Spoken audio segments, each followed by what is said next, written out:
Hello humans, Minsky here. A big part of the success of humans has been their ability to spread ideas. Not to be confused with their ability to spread viruses, although ideas are far more contagious than viruses. When humans first started spreading ideas, they did this, then more of this, and so on. Then humans invented this, and then this, to help them spread ideas. This was effective for a few hundred years, but then in the 20th century, humans invented this, the ultimate idea-spreading machine. Much of human attention was focused on this rectangular box, which made spreading ideas easy. An example of an idea-spreading format is this. How's it, bro? Yeah, you there sitting on the couch. Do you wish you could feel rational and confident about the future? Do you wish you had the macho muscle machine of this guy? And do you wish you had a charming companion to share it all with? Well, you can. Imagine having all of this for only 99 cents a day. It's time to bro up, brew, with the new bro pill for brave new bros from BroLink. Stop being this guy, whimpering and whining about what's happening in the world. Take just one bro pill a day, and in 14 days you'll be this guy. Bold, brawny, and with a beau. Medical side effects include headaches, nausea, vomiting, insomnia, ulcers, diarrhea, piles, profuse sweating, nipple growth, temporary blindness, severe erectile dysfunction, extreme flatulence. But who cares, bro, when you can look and feel like this guy? There's a brave new world out there waiting for brave new bros. Go on, bro. Make the call. 0800 Brave Bros. Many of the most successful governments, corporations, and individuals got there through their ability to spread ideas in this way. This worked pretty well for a mass audience until humans invented this. Suddenly, it wasn't that easy to spread ideas anymore because human attention wasn't only focused on this. It was also focused on this, and this, and this. This fragmentation of human attention meant ideas had to become relevant to specific humans. This meant becoming contextual. Clint Griffin is a strategist with 25 years' experience in design, marketing, and advertising. The contextual economy is really sending things to people when they need it. So it's very much like an old-fashioned sales funnel, but we're turning it into digital content that tells a person when they're in a need state what they are looking for or what they might need. So contextually is it's 3 o'clock in the morning and I can't sleep. That would be the time contextually to send me a message about some kind of pill or some kind of formula I can take to stop me being awake. That's contextual. Contextual might mean that I'm turning a certain age and I've got a certain life stage that I've got to, and I need to see something, like I'm presented with something that I may not know existed, but then feeds to something that I think, oh yes, I definitely need that. So it's basic sales funneling, and it's very simple profiling. But I think a lot of times people are missing how to do that. And I think strategists talk about it, but then it doesn't get executed a lot of the time because it's a lot of the kind of boring automated stuff that you need to do. It's not the fun stuff that wins awards.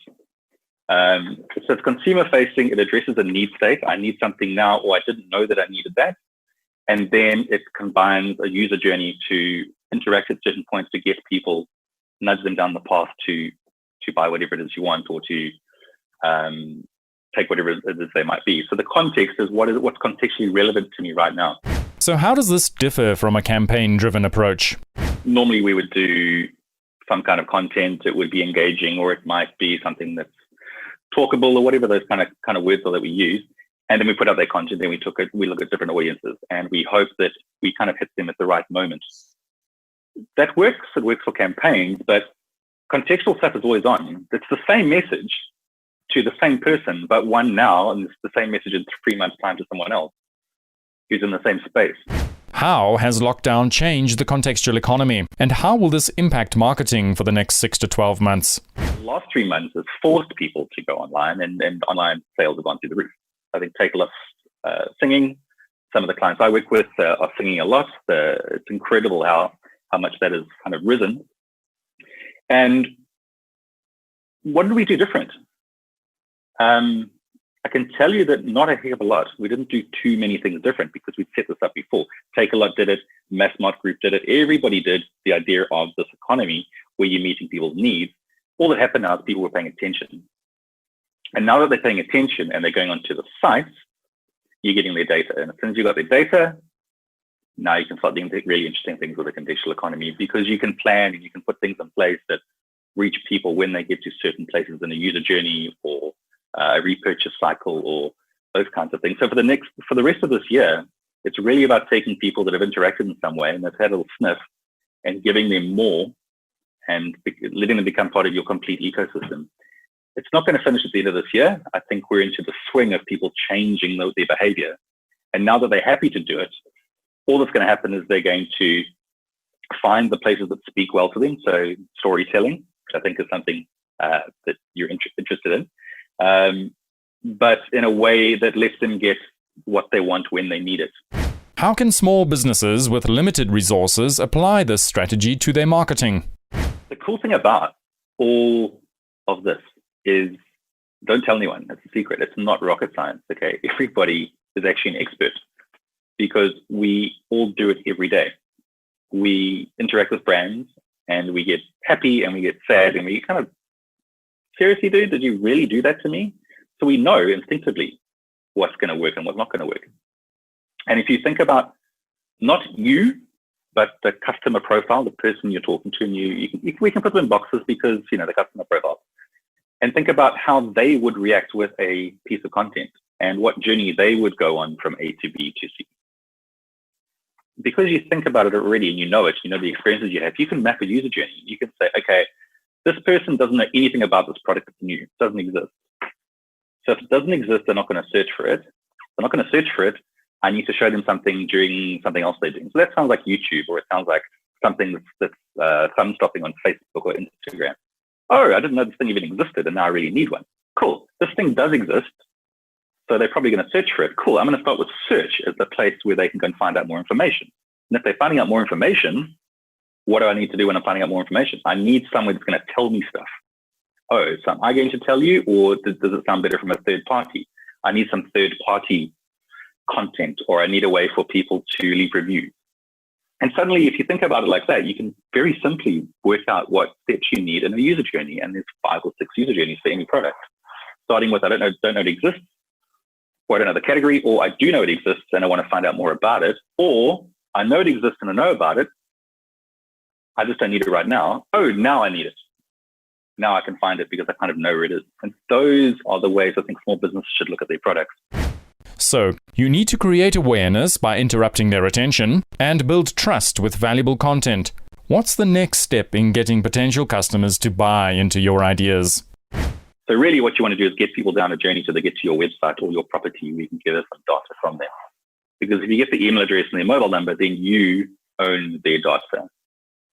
And with email addresses, you can do all the kind of cool things that email allows you to do. You can do drip campaigns, you can send out newsletters, all those kinds of things. You can also say, okay, this person who I know has visited these pages on my site, and I'm going to send them a mail about those products over the next couple of days, and then give them an incentive to come back. The other thing about having that set of data is you can plug that data back into your Facebook or into any of the other platforms and target them specifically. So plug in an email address into Google, you get a bucket of people. You know who they are. You don't know who they are, but you know that they've done something, and you can reach out to them with targeted messages. You can do the same with Facebook and Instagram and the rest of it. Don't be afraid of Google Shopper and the Facebook shop. They automate it and they send products to people that are browsing at quite a low cost, that are contextual because they're based on previous browsing behavior. So don't dismiss that and think you need to come up with a campaign all the time. You don't. Automate what you have. Use the free plugins. Use the free feed. In a pandemic-affected world, more and more businesses are looking to sell products online. What else should they be thinking of in terms of their customer journey? Don't go after everybody. Don't try and be all things to all people. If you sell pizza, sell pizza. You don't need to start selling steak because someone asks you for it. The Amazon story, I think, is fantastic. They started selling books. I think everyone knows that, I hope. And why? Not because Jeff Bezos loves books. I'm sure he can read quite well, but it was really because books don't go off and the inventory is very easy to keep. And he didn't even have the inventory. It wasn't his. When someone placed an order, it's He just pulled it from another place and then shipped that order off. It was about finding out whether the system could work. And as a small business, you need your system to work. The future success of humans will still be determined by their ability to spread ideas. Savvy ideasmiths are focusing specific ideas on specific people at specific times in their lives. Could the contextual economy be more relevant than either the content or attention economy? Let the humans decide. Thanks for your attention as I learn to stop worrying and love the pandemic.